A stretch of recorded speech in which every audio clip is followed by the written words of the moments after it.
Maître, on l'a entendu, en fait, il y a eu deux versions de la part de l'agresseur présumé. Il y a eu, dans un premier temps, il a expliqué qu'il s'était rien passé, et puis ensuite, il a parlé de consentement. Comment, dans une affaire comme ça, on arrive à prouver ce qui s'est passé entre eux, parce qu'il n'y avait qu'eux, avec Tom qui dit j'ai été agressé, et ce vigile qui dit bah non, c'était un consentement réciproque. Alors, il y a deux possibilités. Soit on a des témoins directs, mais c'est extrêmement rare dans ce type d'affaires. Généralement, les prédateurs isolent leurs victimes pour pouvoir mieux exercer leur emprise sur eux. Soit on a concrètement un viol, une agression sexuelle qui se passe dans un lieu clos, et là c'est un faisceau d'indices, un faisceau de présomptions qui vont permettre d'imputer des charges à l'individu qui est accusé de les avoir commises.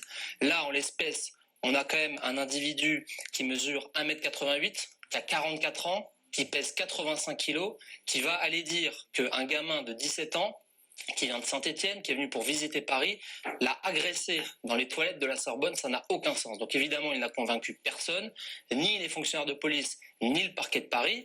Après, pour moi, il y a deux tâches indélébiles dans ce dossier. C'est premièrement l'attitude du parquet de Paris, parce que, et ma consoeur pourra à mon avis le confirmer, on est dans une affaire de tentative de viol. Donc c'est une affaire criminelle. Vous le savez, parce que vous êtes spécialiste des questions judiciaires, la saisine d'un juge d'instruction est obligatoire. Qu'est-ce que va faire le parquet de Paris? Ils vont traduire le prévenu devant le tribunal sous la forme de ce qu'on appelle une comparution à délai différé, qui est la procédure qu'on emploie pour des gens qui à Barbès vendent des cigarettes en contrebande. Mais pourquoi, d'après vous? C'est extrême. Je ne vais pas répondre à cette question, mais pour moi, c'est extrêmement délicat. Et à mon avis, il y a vraiment une zone d'ombre sur ce dossier. Maître, vous vouliez ajouter des éléments? Oui. Alors, sur la qualification, là où le parquet de Paris est complètement incohérent, c'est que soit on croit Tom, soit on ne le croit pas. Tom, il est très clair, et il dit ça dans ses trois dépositions.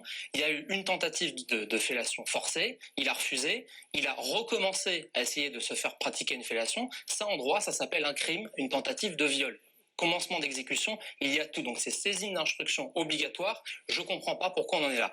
Et la deuxième chose, c'est l'attitude de la Sorbonne, qui pour moi, alors là, on frise, enfin, j'en perds quasiment mon français. Ça fait 3 mois que dans leurs locaux, un jeune a tenté, enfin, s'est vu quasiment pratiquer une tentative de viol, a été agressé sexuellement. Pas une seule fois, le doyen de la fac, M. Georges Haddad, ne prendra son téléphone pour appeler mon client. Et je précise qu'on les a contactés avant de faire cette émission, alors demandant s'ils souhaitaient faire passer un message. Ils nous ont dit qu'ils n'avaient rien à dire.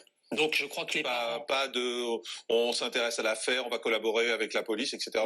Ils n'avaient rien à dire. Ils traitent ça d'un revers de la main, et je crois que, et là on peut le dire à votre antenne, les parents qui ont des enfants au sein de l'institution Paris 1, à mon avis, doivent s'inquiéter, puisque si demain ça se reproduit, voilà comment l'organisation de la Sorbonne traitera ce type d'affaires. Pour moi, c'est inadmissible. Et puis il y avait un élément qui est en faveur de Tom, si je puis dire aussi, c'est que la même scène a failli se reproduire avec son ami d'avant, Victor, qui est donc, ça fait partie du faisceau d'éléments qui peuvent considérer que Tom dit la vérité, même si je dois le dire.